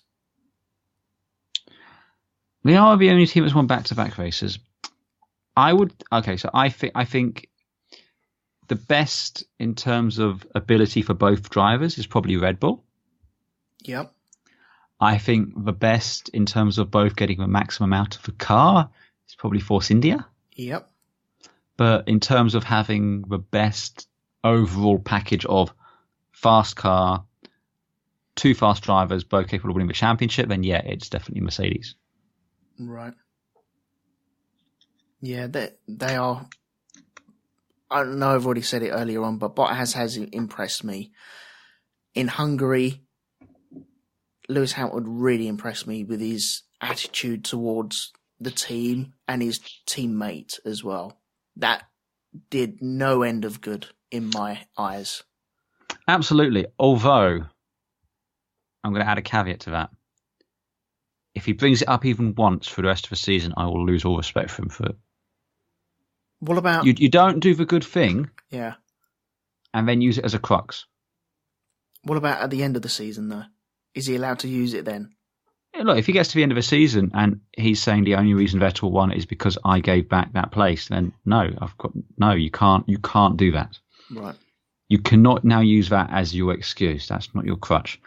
It's you did the right thing, and I applaud you for doing the right thing. So absolutely, but it's a bit like, if someone does something nice for you, does it your favour, and then all you hear about is that. Oh, here's a better one actually. Yeah, if you've got someone who is like, we live in a world now sort of thing, where you get a lot of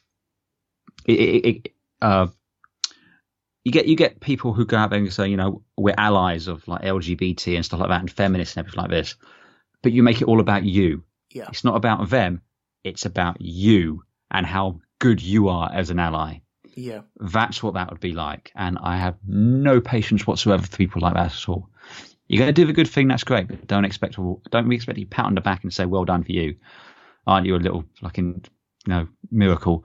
No, you do the good thing and be content that you've done the good thing. Yeah. And I would hope that if the situation is reversed at some point, Bottas will reciprocate. Yeah, I'm sure he will. Mm-hmm. I think that's settled his mind, actually. I think that's kind of leveled Bottas off a little bit. It's giving him hope that, okay, not that he owes him one, but if ever that came around, it's there. It's ready for him. So, yeah, that's good. I feel that they're a more balanced team now. I feel that the team has calmed down. They don't have that inter-rivalry that they had the last 3 seasons. Yeah. Which is good. It's good for... Mercedes, Toto Wolff and Lauda are probably sat there going, do you know what? It's really nice now, isn't it? No arguments. Yeah, they might bump into each other every now and again, but do you know what? It's not like it was last season or the season before. And so they're kind of breathing a sigh of relief from that. I think they're probably just happy that every time they have an interview after winning a race, it's not about, so what are you going to tell us about this rivalry your two drivers have got? It's just like, fuck off. Yeah, they're probably getting fed up with that, weren't they? Mm-hmm. So, yeah, I feel that they're still the strongest team. I don't think they'll get caught for the Constructors' Championship. Who will actually win the Drivers' Championship? I still don't know at the moment. No, honestly, I couldn't tell you. No.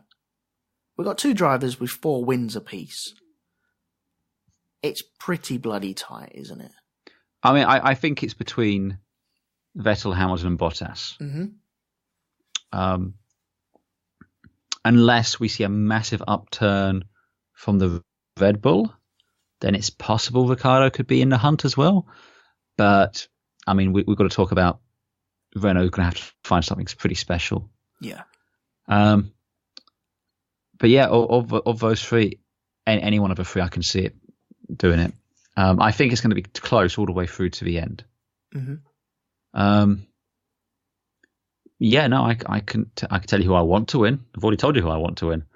But we'll just have to wait and see. Yeah. I think it's going to be the person who makes the least mistakes, has the least retirement issues.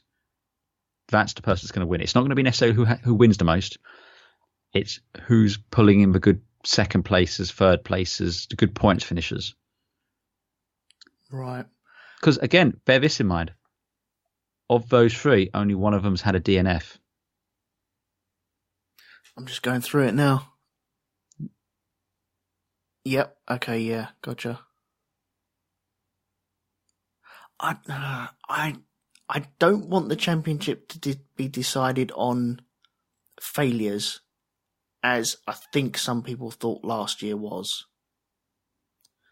But I can't help but thinking that Mercedes are just going to get stronger and stronger.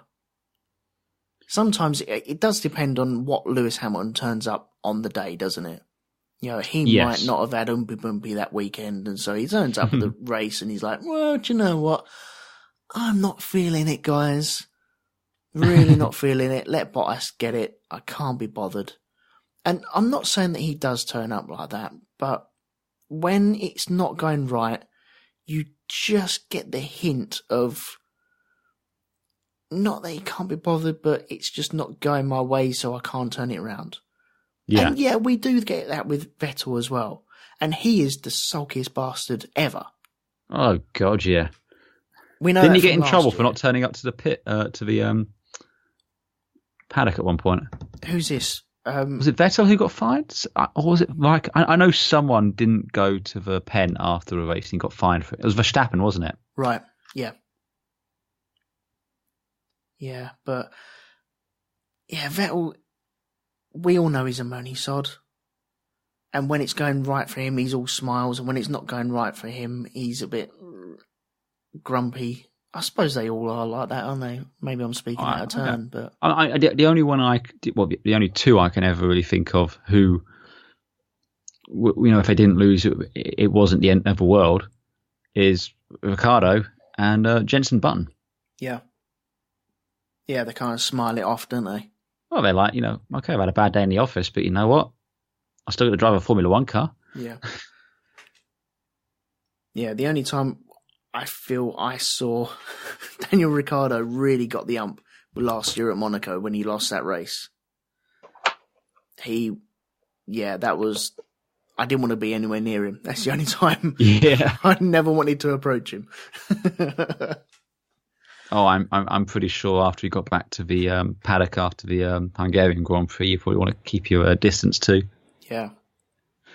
But yeah, no, I absolutely. But even so, it's not like, again, Hamilton and Vettel, where they brood on it and, okay, maybe that's why they're multiple world champions. They've got that hunger there. But, you know what, guys, more to life to it, Yeah, that's right. Okay, right, the races. I'm going to ask you your favourite race of the what my season. favourite race is. Why are you asking me these silly questions? I feel my contract stipulates I have to, so I will do. But then I'm also going to ask you, what do you think will be the most exciting race of the season yet to come? Fair enough. So, your favourite race of the season Azerbaijan. so far? Okay, there we go. Of course it is. Of course it is. It's fucking awesome. It was brilliant. And do you know what? I think half of it wasn't expected. Yeah. we clearly went into that going, this is going to be so dull. Yep. And walked out of it going, no, that was fucking awesome. And it was, yes. It had everything. We won't recap it all here because you know what? There's an entire podcast of us talking about it. Go look it up. Good, man, yes.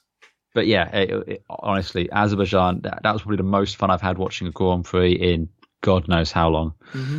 Just in sheer entertainment. That's fucking glorious. Yeah. Yeah.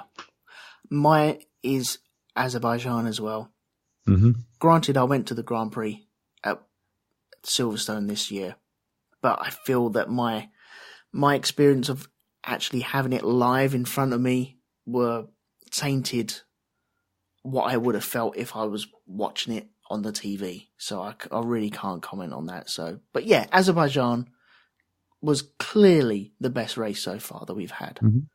Lots of fun, lots of drama, lots of talking points after it as well.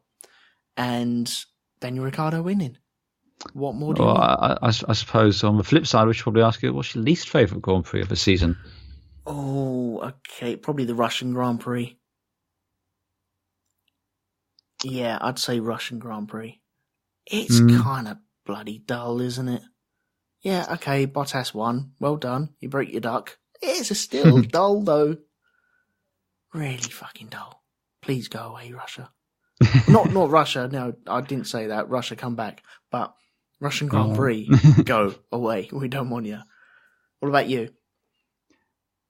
it is a tie between the Russian Grand Prix and the Monaco Grand Prix. And for me, the thing that annoys me with the Monaco Grand Prix is how much everyone fucking loves the Monaco Grand Prix when it is demonstrably shit. That's what I love about it. You love it being demonstrably shit. That's why you love it. No, I think I like... Do you know what? The more you hate it, the more I like it, I feel. I'm not trying to troll you because... at this point, it sounds like you are. No, because I've always liked it, but... Yeah. You at least understand my point, Of course, I totally understand your point. I totally get what you're saying. And to some extent, I agree with you. But it doesn't mean that I have to agree with you all the time about it. So. Yeah. Okay, looking forward to the rest of the season. We have Belgium, Italian, Italy, Singapore, Malaysian, Japan, United States, Mexico, Brazil, and Abu Dhabi. Mm-hmm. What do you reckon will be the most exciting race out of them? Not out of the whole season, just out of that collection of races. You know what? I would never bet against Spa. Okay. Fucking love Spa. It's probably one of my favourite circuits, period. Mm-hmm. I mean, hell, going back years, but, I vividly remember, was it 98 in the rain? 98. I'm trying to remember 98. Oh, what happened in 98? A massive pile up in the first corner. Have to restart the race. Oh, that's right. Yeah. Okay. Yeah. Gotcha. Sorry, and then you had Schumacher going into the back of Coulthard and then go and have a punch up in the garage and everything. It's just, yeah, it was a damn amazing race. And again, it's given us fantastic races for many, many years. Just having a quick look at the weather for the week coming, though, it looks like rain on Saturday, but sunny on the Sunday. Okay. So we could have an interesting qualifying session, a bit topsy-turvy there. Oh, that'd be nice to see. Yeah. Have to see. It's been a while since it's been that way around. It's usually we have like a dry quali and a wet race, but flipping it around. I mean, outside of that, Brazil sometimes gives us a really good race. It's always fun to see what Alonso's going to get up to. He's been he's a spectator. He's done the TV cameraman. This time, I think if he is a DNF, I think he's going to run up to the steward's office and become a driver's steward. Why not? That's my top tip. Why not? I think we said, didn't we say at some point last season about him actually waving the flag?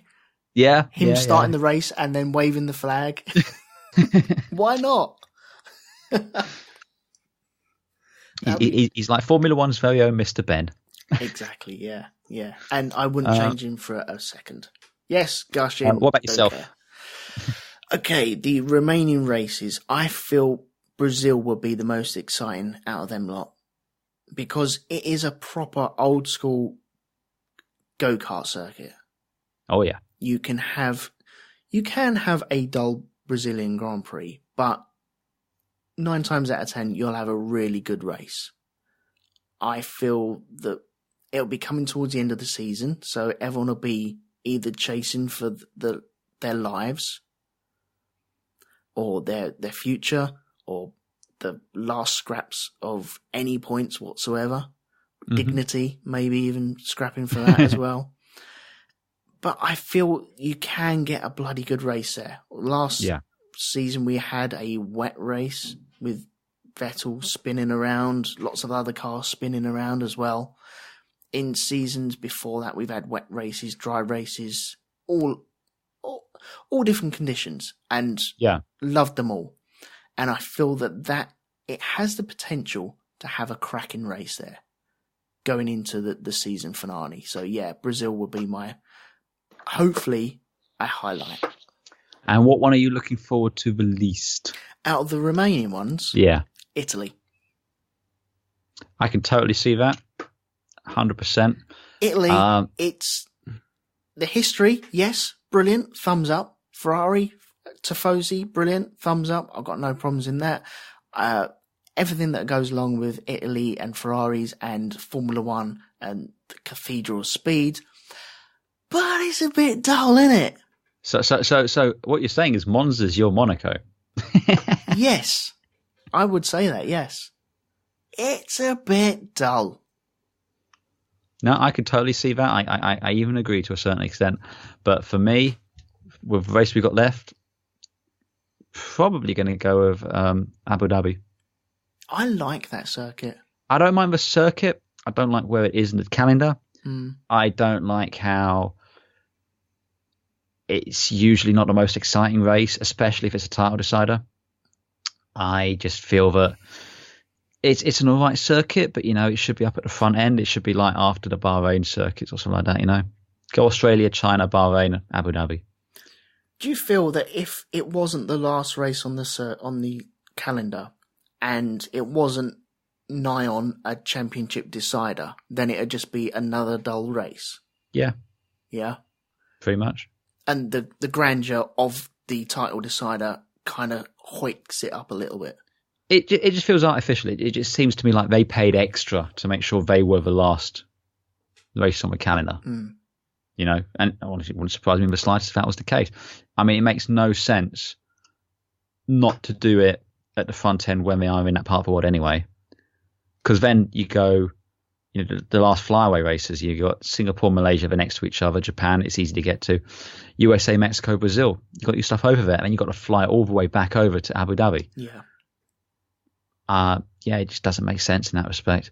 So that's probably what I'm looking forward to the least. Plus, it's the last race of the season, which means there's no more Formula One after that. Yeah, so sad. So sad. Okay, cool. Right. Well, is there anything else that we want to stick around and say for this half of the season so far? No, I think we've been pretty comprehensive. Again, if people want to hear individual thoughts on races and the shenanigans, we have many fine episodes of podcasts, including such diverse topics as in the Indy 500 and the Le Mans 24 Hour, of which we both touched upon. So yeah, it's all good. All in all, though, I'm enjoying it still. Yeah. Looking forward to the rest of the season and commentating on it with your good self. Yeah. Yeah, I feel that we get the best out of each other on the actual races themselves.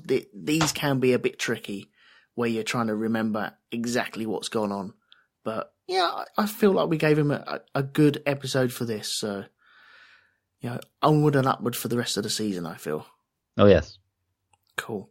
Right. Well, before we depart and leave these good people, first off, I want to say thank you, Andy, for doing this first half of the season. It's been always a pleasure, sir. Yeah. And I want to rub it in that I'm going to the MotoGP this weekend as well. Yeah, I just thought I'd let you know about that one as well. Can you name me 3 MotoGP drivers right now? There is Ducati. No, I said drivers. Suzuki. Not cars. Not bikes even. And Yamaha. No? Hello? Somewhere. I don't know where, but Chris is... I won't say rolling. He's rolling in his garage. Yeah. Oh, definitely. No, I'm just going there to help someone else who really likes the MotoGP. I'm going as a second engineer to help him out. But them's the breaks, I feel. No, I'm gonna watch Formula One race. I'm gonna text you the results. Oh no! Don't you dare! Don't you dare! Yeah, because I'll be watching that late on during the day. Yeah. So I'm actually going to start throughout the day, sort of thing, after the race. I'll send you who finished last, a bit later, and throughout the day, it will just be getting further up the grid. You bet. I know you would as well. You bastard. I so would. Yeah. Well, if you want to get in contact with us during any other race, try and remember to try and get it in before the end of the Sunday as well, because we normally record on the Sunday after the race. So if you want to give us any opinions of the race that you've just seen, send it to box@grandprixpodcast.com and we will endeavour to read them out during the show. We'll just see how it goes. Or Twitter. Make a tweet. Yes, we have Twitter, which is Grand Prix Pod, so you can at us over there as well. We also have a Facebook group and page as well, so you can join in on all the exciting stuff that we tend to stick up on there. Would you like to plug your wares? Because I know that you're on other podcasts as well. So, Andy, if you... Of course, because you're on it with me. Yes. It's the Band of Brothers podcast, where yourself and my good self review Band of Brothers, that fantastic HBO series. Mm-hmm. We just finished the episode on Bastogne, which was damn decent and awesome. And I don't know when we're going to do the next one, but hopefully in the next couple of weeks. And you can also catch me on Space Dock Jury with Lee Metcalf and the Reverend Peter Organ, which you can find just by Googling Space Dock Jury or iTunes and stuff. You're growing up people, you know how to use your computers. Exactly, yeah. If you got this far. Yeah. Exactly. You can catch me on the Black Dog Podcast, which is at blackdogpodcast.com, and also on the iTunes, and you can find all our episodes on there. You can also find me on the Shonky Lab, which is shonkylab.com. The last episode I just stuck out was about conspiracy theories, where I was joined by Mr. Jim Moon and Mr. Lee Harvey. And entirely possibly me, or maybe not. Oh, that's right. Yeah, you phoned in, didn't you? Because, they're normally live. So, get your asses over there, over to shonkylab.com, check out all the stuff. All the links are on the page there, so you can find out what's going on. That's assuming, of course, Shonky Lab's a real podcast and you didn't make it all up, because it's a conspiracy. Conspiracy.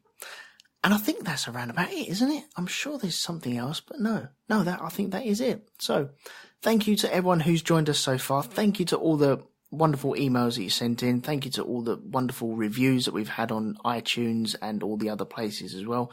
Please keep it up. We need it just to survive. So, if you wouldn't mind, just pop it along to iTunes, give us a review, let us know what you think. That'll be grand. Thank you very much. And until the Belgian Grand Prix, which is this weekend, we will see you later. Bye-bye. Ta-ra.